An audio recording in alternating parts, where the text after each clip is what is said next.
hit me before the words did. I turned, the silk dress still in my hands, as my sister's voice rang through the boutique, sharp, confident, dripping with mockery. "Cancel her order," Lila said, snapping her manicured fingers toward the cashier. "She can't afford that dress. Trust me, I know her better than anyone." Before we begin, drop a comment and tell us where are you from and from which city you're watching our videos. And after watching the whole video, don't forget to tell us what would you do in this situation? Be honest, tell me in the comments below. We read every comment. Let's begin. The air froze. Dozens of curious eyes darted my way. A sales associate stopped mid-fold. Even the soft jazz in the background suddenly felt too loud. I swallowed the sting that rose in my throat. "Lila, that's enough." She smirked, her diamond earrings catching the light. "Oh, come on, Ava. It's not an insult if it's true. I'm just saving you from embarrassment." A few customers chuckled. The cashier, Megan, looked down awkwardly, whispering, "Ma'am, should I?" I exhaled slowly. "No," I said calmly. "You shouldn't." But Lila wasn't done. "You've always had this little fantasy of being someone. You still live in that tiny apartment, right? With the same old Honda that barely starts." Derek, her husband, stood beside her, silent, expressionless, pretending to check his watch. He never stopped her. He never had to. I forced a faint smile, one I'd learned to wear during years of being the family embarrassment. "If you're done, I'd like to pay." Lila leaned closer, lowering her voice but loud enough for the crowd to hear. "Pay? With what, Ava?" "Good intentions." Laughter again. It felt like high school all over. Her perfect, composed, adored me, invisible, surviving on patience. I looked her straight in the eye and said softly, "You shouldn't confuse silence with weakness." Her brows arched. "Excuse me?" I nodded toward Megan. "Go ahead and ring it up. My husband will handle the rest." Lila scoffed. "Oh, please. Don't start the fairy tale again. That mysterious husband of yours who's always working on something big. Does he even exist?" Before I could respond, the glass doors slid open behind her, smooth, automatic, like a cue in a movie. Every head turned. Ethan walked in. Tall, composed, effortlessly confident in a tailored black suit that whispered success instead of shouting it. His voice cut clean through the room. "Sorry I'm late, sweetheart. Had to finalize some paperwork for the acquisition." Lila turned, blinking. "Acquisition." Ethan smiled politely, shaking hands with the boutique manager, Mr. Lawson, who came rushing out from the back. "Mr. Collins, we weren't expecting you today. Everything is ready for the transition." Lila's painted smile faltered. "Transition? What transition?" Mr. Lawson's tone was respectful. "This location officially changes ownership today. The paperwork was completed this morning. It's part of Mrs. Collins's new retail line." I met Lila's stunned gaze. "You were saying something about fairy tales?" Ethan slipped his arm around me, his voice warm but edged with subtle pride. "Your wife's first boutique looks incredible. I told the board it would be her vision that sets it apart." Lila took a step back, her color draining. "Your boutique?" "Yes," I said, calmly, no longer shrinking under her stare. "I don't just afford the dress, I design it." The silence was delicious. Even Megan, the cashier, blinked in awe. Ethan turned to the staff. "Please charge everything to my wife's account. And make sure Ms. Hayes' items are complimentary. Consider it a family discount." Lila's lips parted in disbelief. "Ava, I didn't let her finish." "It's fine, Lila. I understand. Some people only respect value once it's printed on a price tag." I lifted the bag with the dress, nodded politely to Megan, and walked toward the door. Ethan followed, hand resting lightly at my back, a silent promise that I never had to face humiliation again. The crowd parted as we left. Whispers filled the room again, but this time, they weren't laughing. Outside, the sunlight hit my face. I finally exhaled. Ethan leaned close, his voice low. "You handled that beautifully. I just wish it didn't have to come to this," I murmured. But maybe sometimes people need to see who you've become before they stop treating you like who you were. He smiled softly. And now she's seen it. I looked back through the glass. Lila stood frozen, her perfect confidence cracked for the first time in her life. And as the boutique door swung shut, I realized something. Revenge didn't always come from shouting or proving or fighting back. Sometimes it came from walking away, knowing you'd already won. By the time I got to the car, my hands were trembling, not from fear, but from the sheer rush of everything that had just happened. The boutique door clicked shut behind me, sealing in years of humiliation that had finally been returned, neatly wrapped, and handed back to my sister.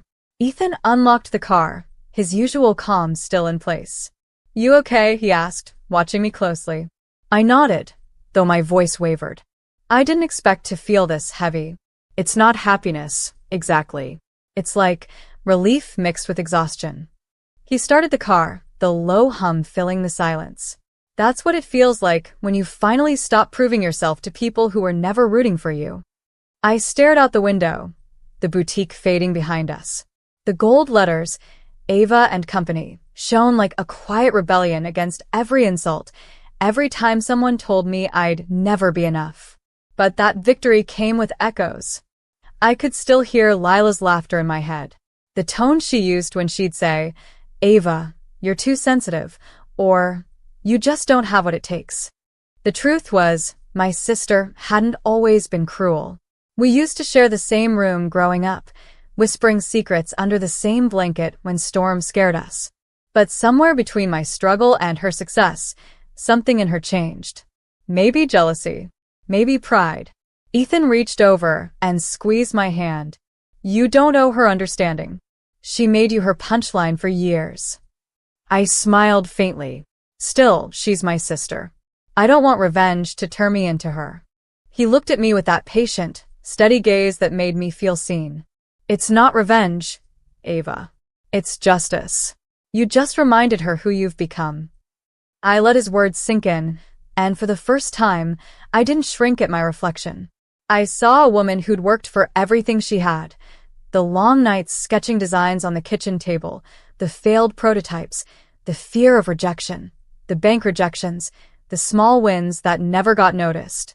And suddenly, I wasn't angry anymore. I was proud.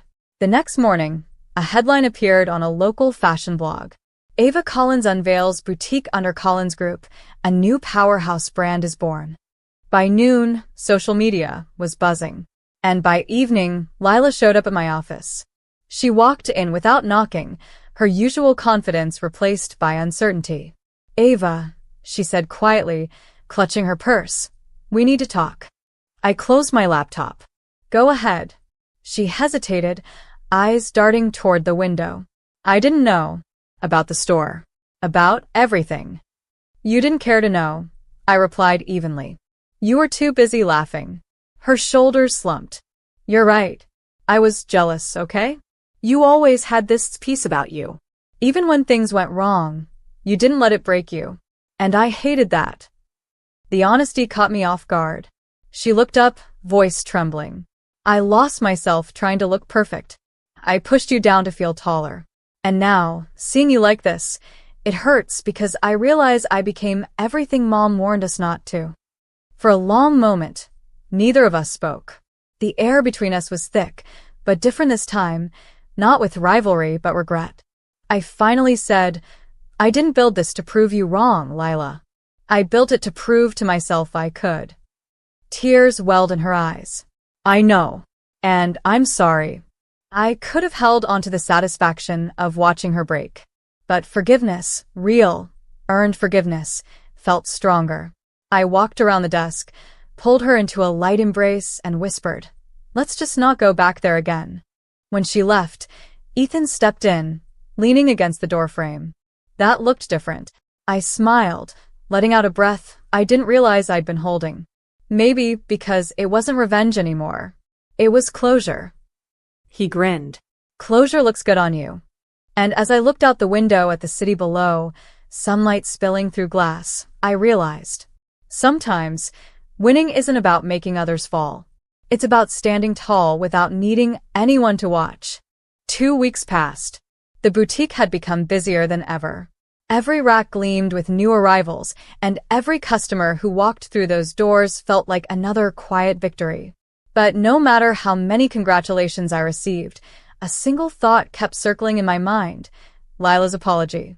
She'd said she was sorry. And maybe she meant it. But I'd known her long enough to recognize when guilt came with motives. Ethan noticed my unease. That evening, as we locked up the store together, he said, "You're thinking about her again, aren't you?" I smiled faintly. "You know me too well." "She's your sister." "It's normal," he replied, adjusting the sign on the front window. "But don't let her guilt slow you down. You've earned everything you have." I wanted to believe that. But family wounds didn't heal like business deals. They lingered, quietly, in places no one could see. The next morning, I found out why my instincts had been right. Mr. Lawson, the manager, rushed into my office, holding his tablet. "Mrs. Collins, you need to see this."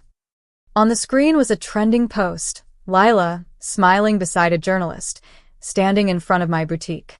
The headline read, "Exclusive interview with the sister behind Ava and Company. S success." My stomach turned. She was claiming she had inspired the brand. The comments were filled with sympathy and praise for her guidance. Ethan's words echoed in my head: "Don't let her guilt slow you down." I clenched my jaw. "Get the PR team on this. I want a press release clarifying who founded this company." Mr. Lawson nodded immediately. "Right away, ma'am." That evening, as the statement went public, my phone buzzed. "Lila." I almost didn't answer, but curiosity won. "Ava," she started, her tone defensive, "you didn't have to embarrass me publicly like that. It was just a small interview." "Small?" I asked sharply. "You told the world you built my brand." "I didn't say that," she argued. "They twisted my words. You know how the media works." I sighed. "You posed in front of my store, Lila. You let them write lies, and you smiled for the camera." She went silent. Then her voice cracked just a little. "I just wanted to feel relevant again." For a moment, my anger wavered. Because beneath her selfishness, I heard something else: loneliness. "Lila," I said quietly, "I never wanted to compete with you. But you turned everything into a race I never signed up for." Her breathing trembled. "I know. I didn't think you'd actually make it." The honesty stung. "That's the difference between us," I said softly. "You wanted to be seen. I just wanted to matter." There was nothing left to say. I hung up gently, then looked out at the glowing city skyline. Ethan walked in with 2 mugs of coffee. "I take it that call didn't end well." "No," I murmured. "But maybe it ended the way it needed to." He handed me the cup, his tone steady. "Sometimes the best revenge isn't proving them wrong. It's not needing their approval anymore." I looked at him and smiled faintly. That's the one thing she'll never understand. The next morning, our sales doubled overnight. The media clarified the truth, and people rallied behind me for handling it gracefully. I didn't post a single response. I didn't have to. Lila disappeared from the spotlight as quickly as she'd stepped into it. Weeks later, a small envelope arrived at my office. No return address. Just my name, Ava. Inside was a note in Lila's handwriting. "You were right. I wanted attention. You wanted purpose. And you won. I hope someday I find my own." I stared at those words for a long time, feeling a strange mix of sadness and peace. I placed the note in my drawer, smiled softly, and whispered to myself, "Maybe you already have, Lila, just not in the way you planned." Ethan appeared at the door again, his voice warm. "Ready to go home, boss?" "Yeah," I said, turning off the lights, the boutique glowing behind us like the start of a brand new story. Because for the first time in years, my life didn't revolve around proving anything to anyone. I wasn't the poor sister anymore. I was the woman who built her own name, and learned that sometimes the loudest revenge is quiet success. A month later, the boutique glowed brighter than ever. The brand was taking off: partnerships, interviews, even a small feature in a national magazine. But the real shift wasn't in business. It was in me. For years, I'd carried the weight of being underestimated, of biting my tongue when people mocked me. Now I walked with quiet confidence, not the loud, flashy kind, but the kind that came from surviving storms and building your own shelter. That morning, as I reviewed the new designs, Megan came running in, breathless. "Mrs. Collins, there's someone here to see you." I looked up. "Who?" She hesitated. "It's your sister." For a split second, my heart sank. I hadn't seen Lila since the scandal, the fake interview, the backlash, the letter she'd sent afterward. I didn't know whether to brace for another storm or prepare for closure. "Send her in," I said quietly. Lila stepped inside wearing no jewelry, no layers of designer arrogance. Just a plain white blouse and jeans. Her eyes looked tired, human, real. "Hi," she said softly. "Hi." The silence between us was heavy, but this time it wasn't bitter. It was fragile, like glass that could shatter with one wrong word. She took a shaky breath. "I know I said I was sorry before, but I don't think you believed me. And honestly, I don't blame you." I leaned back against my desk, studying her. "So, why are you here now?" Her eyes glistened. "Because I saw your dress on the cover of Modern Vogue, and for the first time, I wasn't jealous. I was proud, and I hated that it took me so long to feel that way." I felt a lump rise in my throat. She continued, her voice trembling. "You know what the worst part is? When I told people you'd never make it, I actually believed it. Because if you could, it meant I had no excuse for my own failures." I exhaled, finally understanding. Her cruelty had never been about hate, it had been fear. I walked over slowly and handed her the same silk dress that had started it all, the one she'd told the cashier to cancel. Her eyes widened. "You kept it." "It was the first design I ever sold under Ava and Company," I said. "The one that taught me I didn't need approval to believe in my own worth." She ran her fingers over the fabric, whispering, "It's beautiful." "You said I couldn't afford it," I said softly. "Now I want you to have it." Her lips parted in shock. "Ava, I can't." "You can," I interrupted gently. "Not because you deserve it, but because I finally understand what forgiveness feels like. You can't heal if you keep replaying the pain." Tears streamed down her cheeks. "You're too good for me." I smiled faintly. "No." I just stopped letting anger decide who I am. Ethan appeared in the doorway, watching quietly as Lila embraced me, an embrace years overdue, soaked in regret, love, and the quiet relief of letting go. When she left, Ethan slipped his arm around my shoulders. "That was brave," he said. "Most people would have closed the door forever." "I almost did," I admitted. "But sometimes, the most powerful revenge is giving someone back their humanity." He kissed my forehead lightly. "And that's why you'll always win, Ava." That night, we returned to the boutique after hours. The lights shimmered against the glass, reflecting my name on the storefront. Ava and Company. I stared at it for a long time, the name that had once been a dream, now standing tall against the city lights. "Do you ever get tired of hearing people say you made it?" Ethan asked. I smiled. "No." "Because I didn't just make it. I became the kind of woman I used to look up to." As we locked the doors and walked away hand in hand, I looked back one last time, because I knew that behind that glass wasn't just a store. It was proof that every insult, every humiliation, every "you can't," had been fuel for my rise.